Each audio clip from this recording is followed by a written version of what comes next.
Carla, a Canadian couple with two totally different backgrounds, sharing our experience and advice about traveling in Canada. So follow along as we continue to explore the second largest country on Earth.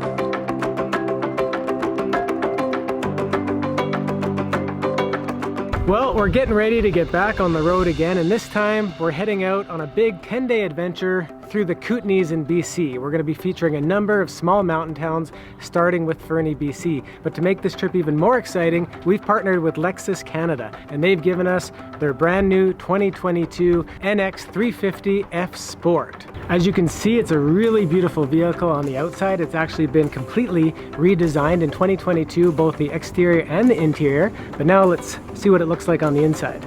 The first thing that stood out to me in this car is the really sporty interior with the red and black leather trim, as well as the lumbar support that really hugs into your rib cage.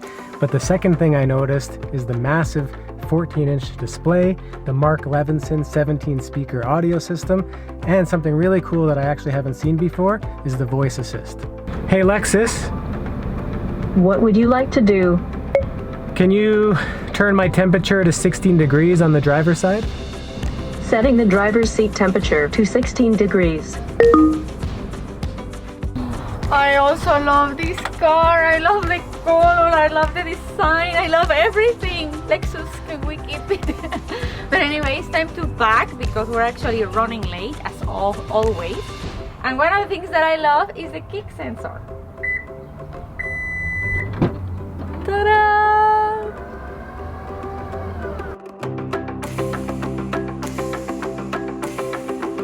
It actually fits more than I expected.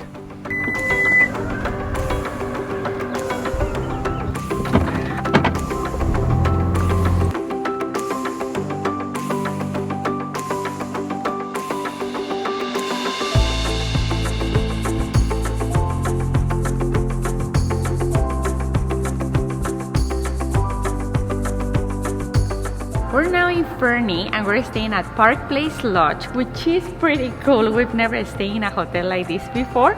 The main pool and the hot tub are right in the main lobby. I love the chandeliers. Also, our room is very nice and huge.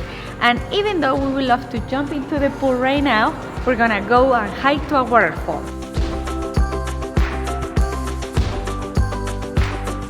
Well, that was a quick drive. It's only about 3 minutes from the hotel to the beginning of Fairy Creek Trail, and it's actually also located right next to the Fernie Visitor Information Center. So if you're going to do the hike, you can also stop in and see what else there is to do in the area.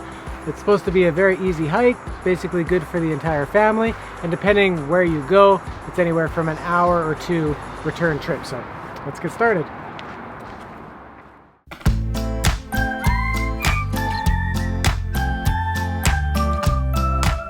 I love when there's signs on the trail. So many trails! As we were hiking by, we noticed this big tree here with most of it missing, thanks to the beaver that obviously has a mission to knock this big tree down.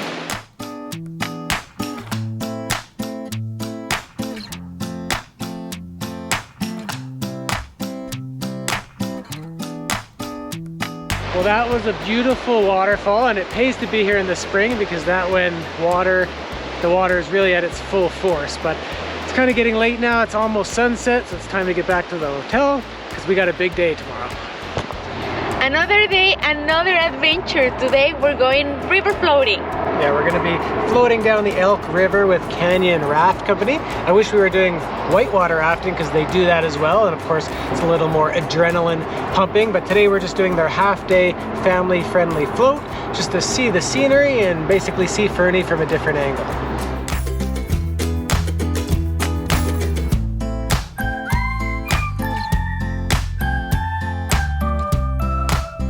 So the cottonwood sprouts very easily and grows very quickly, and its main job in life is to try and preserve the soil along the river. So you can see this bank is just thick with all the cottonwood saplings. They sprouted very quickly and grow quickly, and they're trying to hold the soil.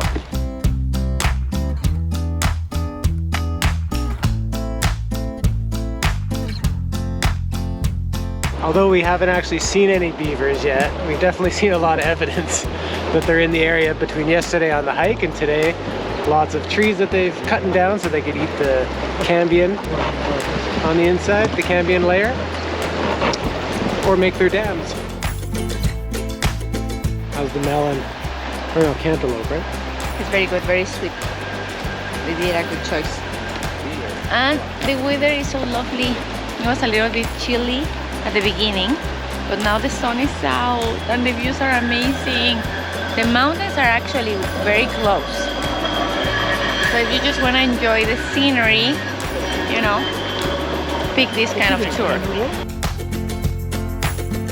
So that mountain right there is Mount Fernie, and last fall me and Carl actually hiked right to the top of that one. It's obviously a challenging hike in the sense that you're going up, but pretty easy nonetheless. And if you want to see that, just watch our video about things to do in Fernie in the fall. I feel so proud of myself when I look at it from this angle. So high! So guys, as we cross under the bridge, it's important that we make a lot of noise. Okay. It's very important. There's hungry trolls that live under the bridge, and they like to reach down and grab someone out of the raft to eat for lunch. If we make a bunch of noise, the trolls get confused and they miss their chance. So here we go, ready?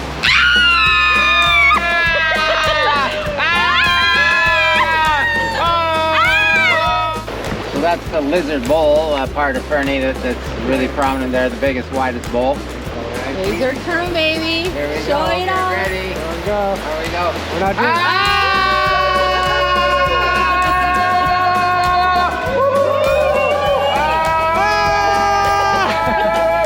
They're gonna eat you. No, made it.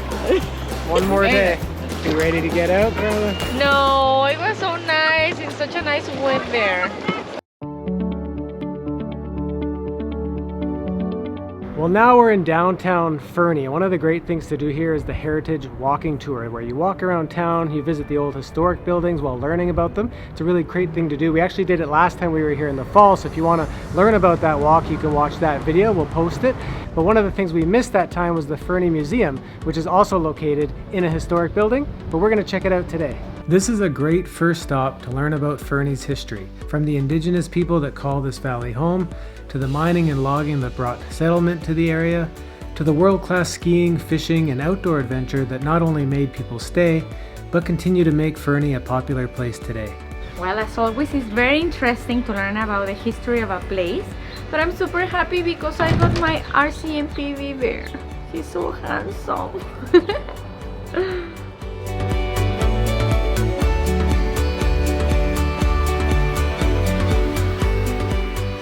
It's always so nice to walk in downtown Fernie. It's just such a picturesque mountain town. But now we're getting back in the car and going to Fernie Brewing. I'm pretty sure in this vehicle I'm getting a little more looks from the ladies, but now you watch. Oh, what a cool face. Oy. Watch out, ladies.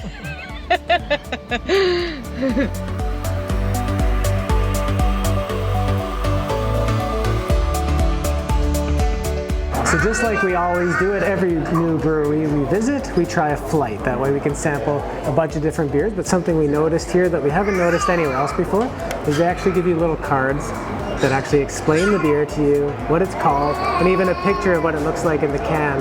This is super cool idea. We love that they did that. But now the important part, trying the beer, seeing which one is our favorite. Let me try two of yours, Carla, so I have them all. Surprisingly, I like them all, but I'm gonna wait to say my favorite to see if me and Carla once again like the same beer.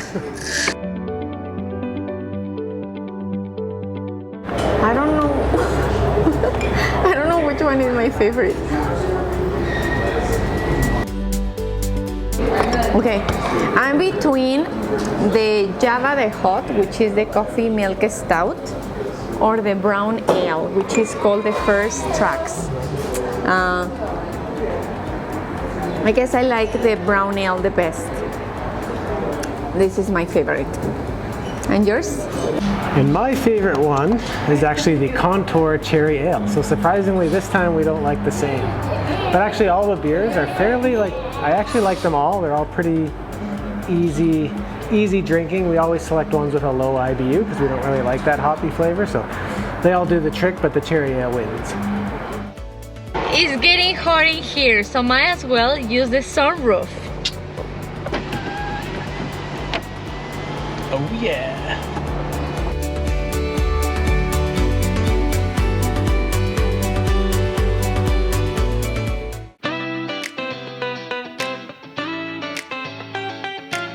Well, as tasty as that beer was, now it's time to fill our bellies. So we're at the Bridge Bistro, a really lovely restaurant that's right next to the river, which on a day like this makes it great for sitting on the patio. And we're gonna start things off with their 3-layer Greek dip.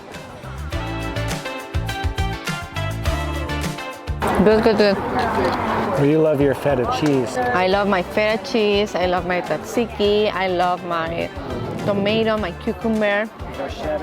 Bruschetta, yeah.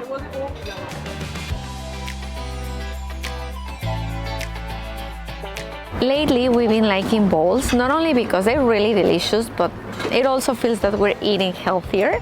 So I got the ahi tuna and Matthew got the pork tenderloin bowl. I think this is ginger, right? I'm gonna take off the ginger because it's just too much for me. I'm not a huge fan of ginger like this, but the rest I really like. It has some edamame beans and carrots and peppers and cucumber and my ahi tuna, which I love.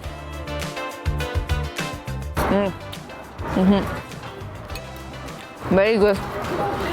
It feels very fresh, like refreshing in a hot day like this. Now what sold me on this bowl is I like things that are crispy. So this is served on a bed of vermicelli noodles, but it also has crispy vermicelli noodles on the top, as well as a spicy mayo sauce. And I like things a little spicy, so it sounds good.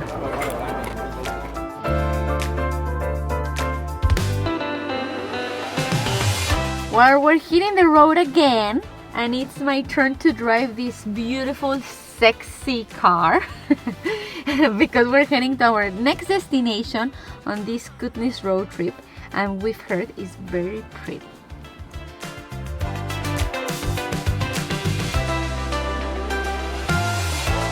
The drive is super pretty, and driving this car feels super smooth. And one of the things that it's super cool is the head-up display, because you can actually see how fast you're going, and even has a speed limit so you don't go over and you don't get tickets.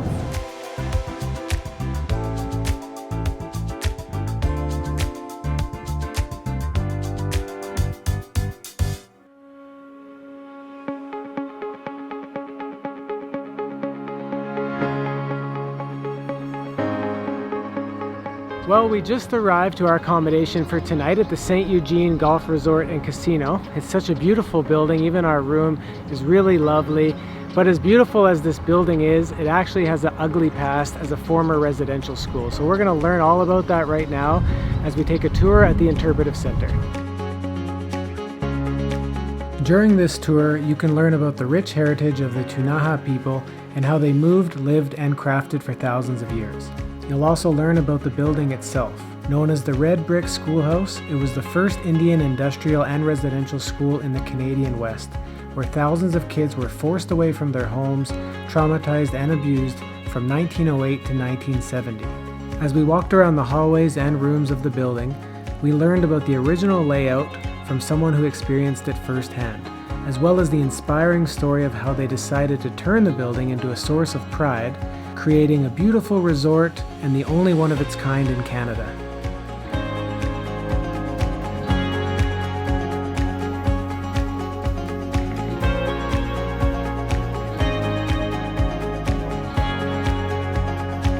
Well, that was a really interesting tour. It's always, I guess, enlightening and also sad to learn about the history of the residential schools. It's a really dark side of Canada's history, but it's important that we all learn about that. And at first I was kind of like, should we even stay here? Because obviously there's kind of some dark history here. It didn't feel enjoyable, but by the end of it, it's actually really cool that instead of tearing down the building and kind of looking at that building and with a lot of hatred. They instead decided to turn the building into a source of pride. And they actually are the ones who turned it into a resort.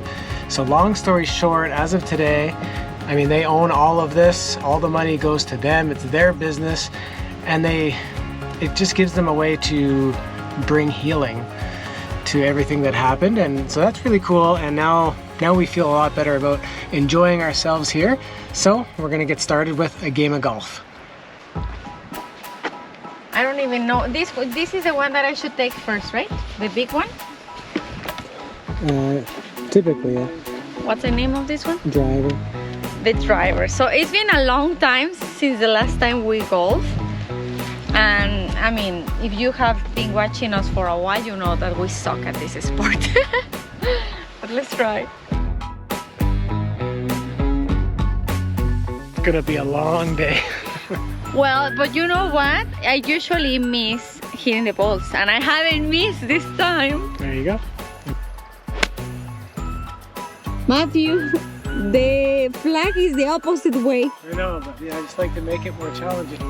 Matthew already lost his ball. He's looking for it. Oh my God, we're very bad at this.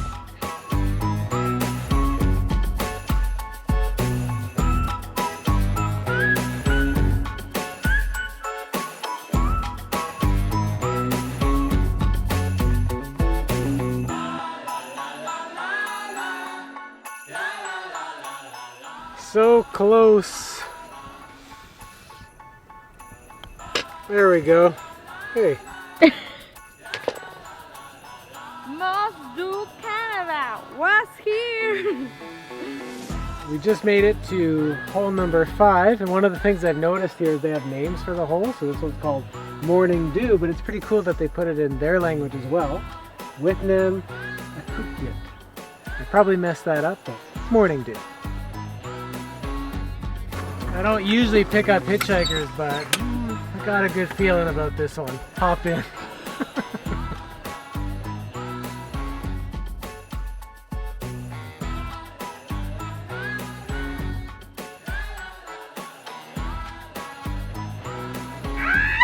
Oh, so close. I think I won. Well, now I'm hungry, so let's go get something to eat. This is one of the best parts about golfing.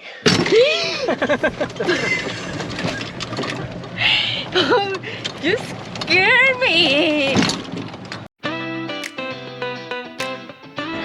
We got a souvenir from our golfing experience. There were so many Canadian geese feathers on the ground. I don't know if I touched those to your face, but who knows. Yeah, well, we only played 9 holes today, but at least we're making it to the 19th hole restaurant.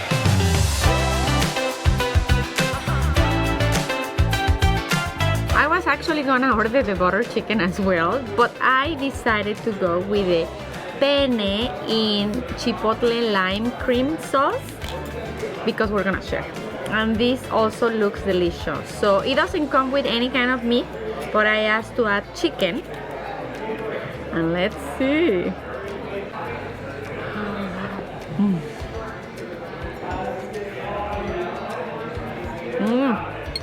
Oh my God, it is so good. When there's lava cake with ice cream on the menu, we cannot say no to dessert, no matter how full we are. Right, baby? See. Our visit was short and sweet, but this place is very unique and very beautiful to visit. And one thing that we didn't check out was the casino because we were not able to film inside, but that's a very big part of the resort. Yeah, which is too bad because it looks like a whole lot of fun. But yeah, that's the end of this video, so we definitely hope that we inspired you to visit Fernie, that we inspired you to make the 1-hour trip from Fernie to St. Eugene Golf Resort and Casino to check that out. And maybe we also inspired you to do it all in a Lexus as well. So such a beautiful car. Yeah, this is such a beautiful place of BC. And actually, if you want to learn more about the Kootenays, just look out for our next video, because now we're going to be leaving here and driving the short 13 minutes to Cranbrook, BC. Good job. Even in real life, he always takes it. They're so sharp. He makes me sick. It's like a sports car, you know? No, yeah, I'm sure we will. Hug the corners, I'm sure we will flip. Oh.